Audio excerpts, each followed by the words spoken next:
So narrow it down for them. Yeah. Make it easier for the customer to say yes. Over here, I'm reducing their risk. Can't pay too much. Can't get stuck with the wrong vehicle. Don't need to worry about somebody else's problems. Getting roadside assistance. We're investing $400 in you. All right? And then over here, I tell the term, there's no such thing as a bad term. All term. Look, not in my lifetime, but certainly in yours, we're going to get to 120 months. All right? And this is going to be a wonderful term, too. All terms are great terms. But does it make sense? What percentage of your customers show up trying to save money? 101%. Thank you very much. They know two ways to do it. Grind you here, grind you here. In fact, if they shorten the term, does it save them money? Absolutely. I'm going to guess the difference between here and here is going to be $4 or $5, maybe $8,000 or $9,000.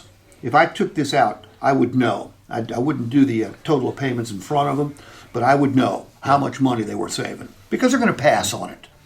But when they pass on saving $4 or $5, $6, $7, $8,000, it makes it very difficult for them to bitch about anything else. Cash down.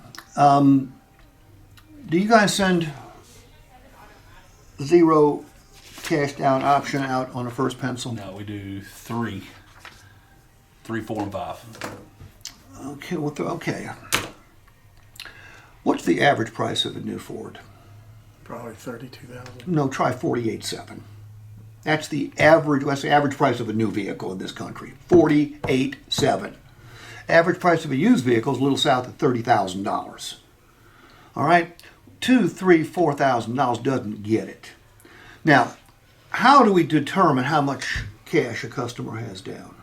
Or the credit score. How do we determine yeah. what we're penciling in? No, now how do we look? I'm your customer. I'm going to give you my social security number and my name. You can quickly determine my propensity to pay. Mm-hmm. But how do you figure out how much cash I've got? The answer is there's no way to do it. Mm-hmm. People go, well, just ask. Yeah. We ask 100 customers how much money they want to put down. What are they going to tell me? I don't want to put any. They don't want to put any money down, okay? I want to give the customer good reasons. Now, I think I know the process here, but correct me if I'm wrong. If I'm selling here, I'm not bringing cash to the desk. You guys are going to pencil the cash, right? Yeah. And then have me They do have us ask during the year OETO, which, I mean, I personally don't agree with, because when you do come back in on the first pencil, they say, obviously you weren't fucking listening to me. I thought you were here to save me time. I told you no money down.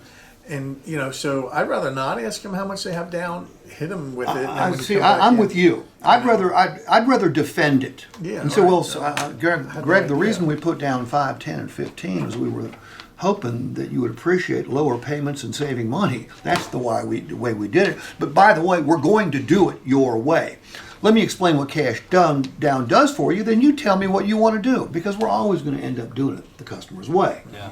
But does it make sense to show them a better way to buy a car? Yeah.